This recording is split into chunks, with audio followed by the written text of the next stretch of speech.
My best friend, Alex 32 male, and I 32 male, have been friends since diapers. We're basically family. After college, we both moved back home to live at home and get our feet underneath us. Alex started dating Stella, 35, a lovely girl, around 4.5 years ago. And from the get-go, she seemed to politely dislike me. I don't know why. Oh well, c'est la vie. Alex and Stella moved across the country in 2021 after Stella earned a promotion at work. In 2022, Alex proposed. She said yes, and they set a wedding date for the end of September 2023. I got a save the date card at the beginning of the year. Based on my conversations with Alex, I assumed I would be in the wedding party, either as a groomsman or the best man. Still, I never received any official confirmation from either of them. A couple months before the wedding, I saw that invitations had gone out on social media and figured mine was en route. It never came. I waited a couple of weeks and figured it might have gotten lost in the mail before I checked in with him. I called Alex and had a brief conversation with him where he was clearly agitated and said he was dealing with a lot, would be incommunicado for the near future to direct any wedding-related questions to Stella, and he'd call me when things cooled off. I called, texted, and emailed Stella several times over the course of a week, but she didn't respond to any of them. At this point, I decided I wouldn't be attending the wedding, and things were messed up between us. Yesterday, a little over 3 weeks after our last conversation, Alex DM'd me, asking if I was free to chat. I jumped at the opportunity to get some answers. After exchanging pleasantries, Alex jumped right into a spiel, saying that he knew I was super busy with work and dealing with a lot of personal stuff. Still, he'd love it if I could attend his wedding, even as just a guest, and he wanted to know if he could do anything to help make that happen. I just blurted out that I'd love to, but hadn't received an invitation. Alex stared blankly at me and said, "What?" I just kind of verbally vomited out that I hadn't received an invitation. That was the reason I'd called him a few weeks ago, that I'd contacted Stella about it, but she never got back to me and left me on red, and that I had no idea what he was talking about, me dealing with too many things to be involved in the wedding. After a very pregnant pause, he said he needed to sort things out, and he'd call me when he was done. My phone has been blowing up since, with wedding attendees asking me what the heck happened and why the wedding might be off now. My girlfriend has reaffirmed to me that I did nothing wrong, but I've had people from all sides saying I stuck my nose where it didn't belong and caused a stink, which is really messing with my head. It was mostly extended family calling, and Alex's immediate family was just confused. Am I the idiot for telling my best friend why I wasn't attending his wedding? This mix-up wasn't an honest mistake. Look at what he said. Those are the words of someone that's been lied to and sold a bill of goods about your attending the wedding. And what's this about Alex being in the process of inviting you? The bride and groom make the guest list together, send out invitations, and see how many can come. That's it. In your case, Alex wanted to invite you, but Stella said, "Oh, he's not sure he can come. He's swamped with work," etc., etc., when in reality, you weren't even invited. If everything's been blown up, it's because Alex discovered the truth about Stella, what she did, and what she's really like. And people saying you stuck your nose where it didn't belong are just trying to cover for Stella. Not your fault, not the idiot. It also sounds like Alex had wanted him to be there as more than a guest, and because of Stella's lies, that didn't happen.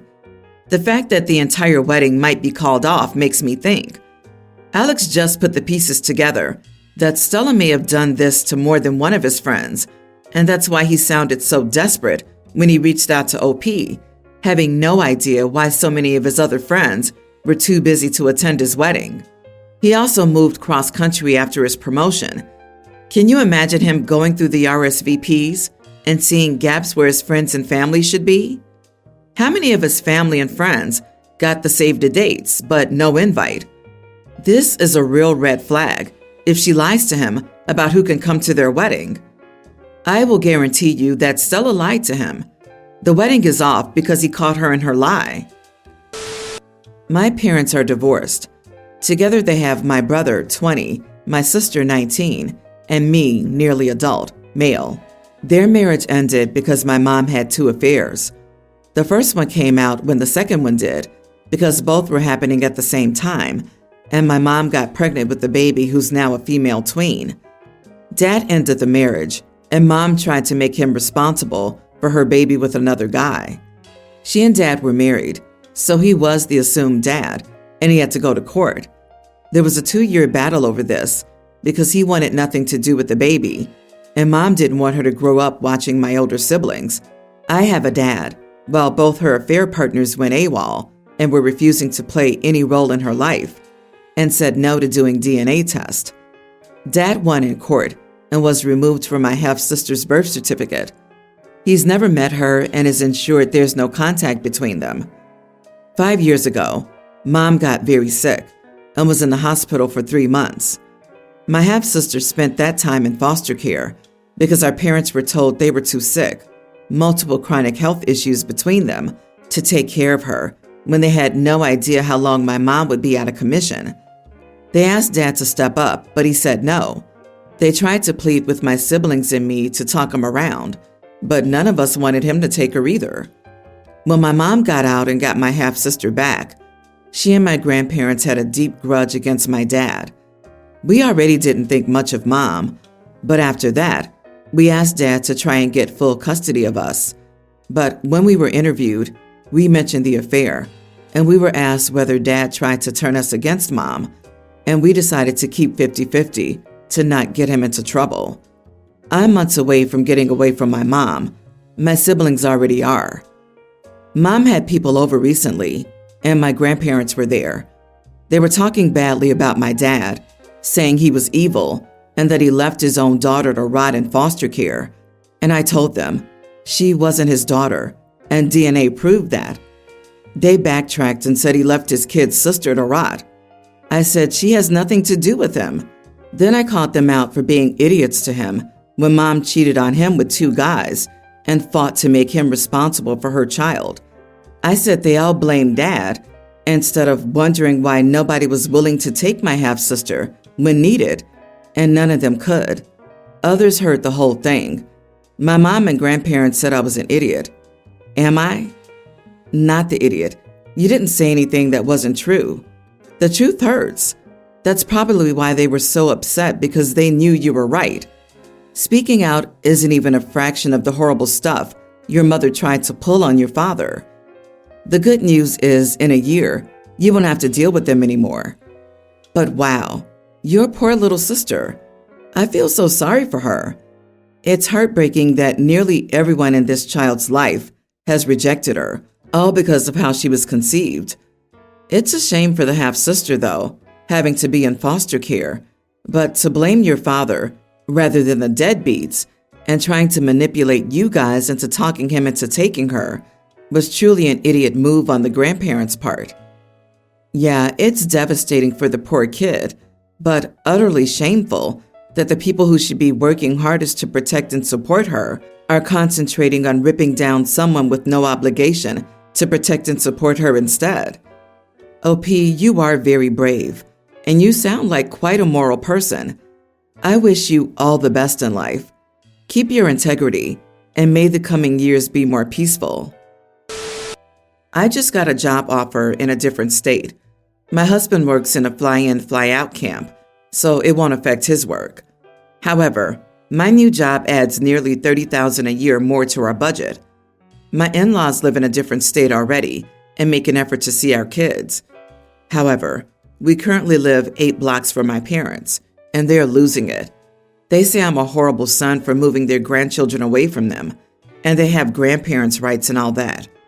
I told them I would be willing to change my family's plans so long as they made up the difference between what I currently earn and my new job. I was even willing to go net. I wasn't asking them for my gross earnings, just the after-tax difference. They said expecting them to pay to see their grandchildren was ridiculous. I asked them if they thought my in-laws didn't pay for their flights when they visited. They said that that's different. I don't think it is. Just because my parents can walk to my house, they think that seeing the kids isn't an effort for everyone else. My siblings have called me to say I'm an idiot for demanding money from our parents to see the children. I offered to let them pay me the money I'd be losing if I didn't take the new job. Then they figured out my parents didn't tell them the entire story. Now there's a big family fight because one has a job that may require him to move, and my brother will likely move after he completes his post-grad. I don't actually want my parents' money. I want them to understand the money that they're asking me to give up. Not the idiot. And grandparents' rights are not a thing, except in extreme situations. If a child is left orphaned and grandparents have a right to seek custody, they're free to come visit you whenever, I'm assuming. And if they care that much, why don't they move to your new town? I get that you're not actually asking them for the money, but making them realize you can't give up this job opportunity just so they can live close. Also, the fact that they threatened the grandparents' rights crap makes them huge idiots. If they're willing to threaten to take children away from their parents simply because they don't get their way, then they shouldn't have access to those kids. It's not the 1950s anymore, and we don't have grandparents and parents and kids living in the same household or town anymore. With the modern economy, the nuclear family is now the norm and not the exception. You have a fantastic opportunity for a new job with much better pay. The only people who can make the decision on whether or not to pursue that opportunity are you and your spouse. If they can't understand that, they're selfishly expecting you to tailor your lives around them instead of doing what's best for you and your children. My daughter, Ella, 26, is a doctor. She works very hard and is very talented. She spent most of her life with her mother, but took up a position at a hospital near me and so moved in with me. She doesn't own a car currently, but I've insured her to drive mine so she can use it to get to work. Ella worked many continuous 12-hour shifts and finally got a day off today. She's exhausted, but had an errand to run. She ordered a new pair of designer trainers, but neither of us was home when they arrived, and so they were left at a delivery center nearby for her to collect. There's a bus stop about a 5-minute walk from my place, and the bus stops outside the delivery center. It's about a 20-minute journey. Ella asked if she could borrow the car to pick up the shoes. I said no. I only use the car to get to work if I have to carry many things. I don't use the car anywhere within walking distance or a short journey on public transport. Ella got upset and argued that she's too tired and on her feet all day for several days. She said she's not the sort of person who uses public transport. Her mother and their family are extremely well off. Ella went to a very prestigious private school. Unfortunately, they also have certain attitudes towards people not as fortunate, one of which is that public transport is used by unsuccessful people. When she talked about not being the sort of person who uses it, I said that she needs to get that snobby private school attitude out of her head if she wants to get anywhere in life. She swore at me and stormed off, but did go on the bus to get the shoes. While she was gone, Ella's mother called me shouting at me for making our daughter's life difficult and accusing me of trying to hold her back, etc. She said I should show that I care, that she's worked so hard at the hospital. I accept that I shouldn't have said that private school comment, but Ella isn't so tired she can't brave a 5-minute walk to the bus stop. I don't want her to be reliant on the car when there are other ways to get where she needs to go. Am I the idiot? She needs to get that snobby private school attitude out of her head if she wants to get anywhere in life. She's a doctor, you moron. She's already gotten somewhere in life.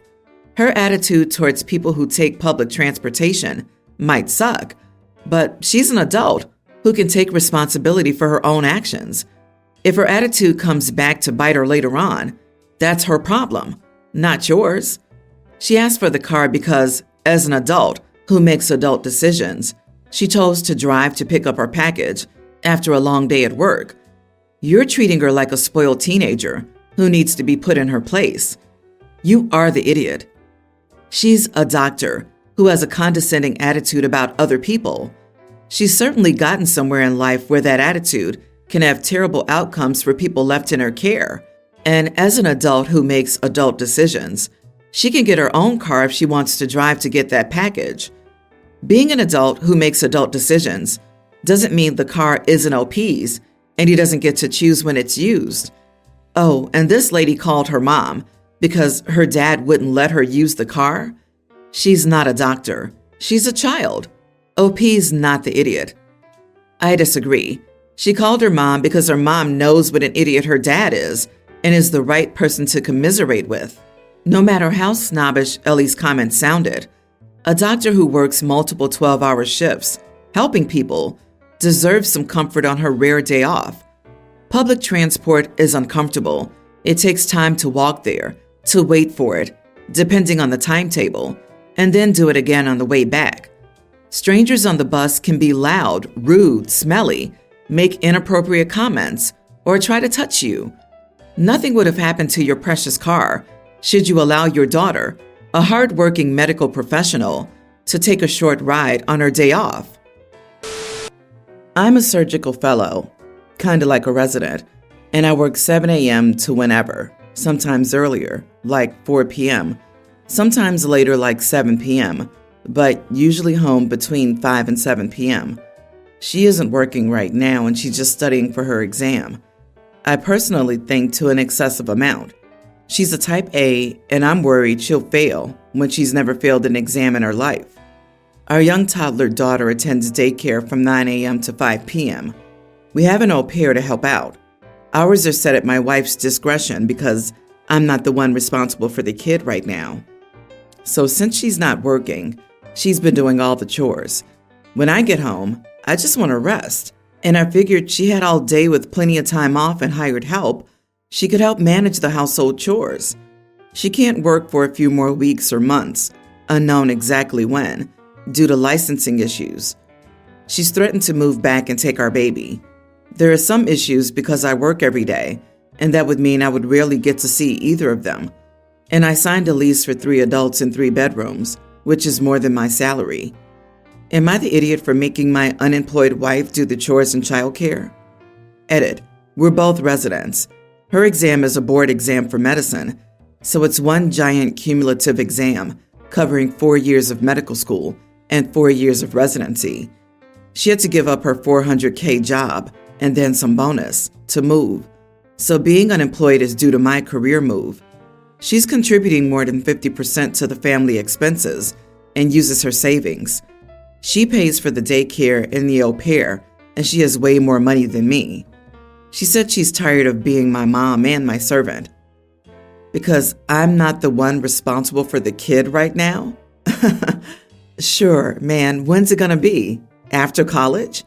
She gave up her lucrative job to move with you to yours, pays for all the childcare, does chores, financially contributes to the household, and is studying for a major exam. So everything is taken care of, and you dare to call her unemployed? Like she's a slacker? JFC, you are the idiot, OP. You need to grovel so much. Your relationship is about to end otherwise. You are the idiot, especially at how blasé you are with all the sacrifices she's made for you. You intentionally used her unemployment status as an excuse to contribute nothing to childcare or housework. Still, you left the fact that she pays 50% of the household expenses until the end.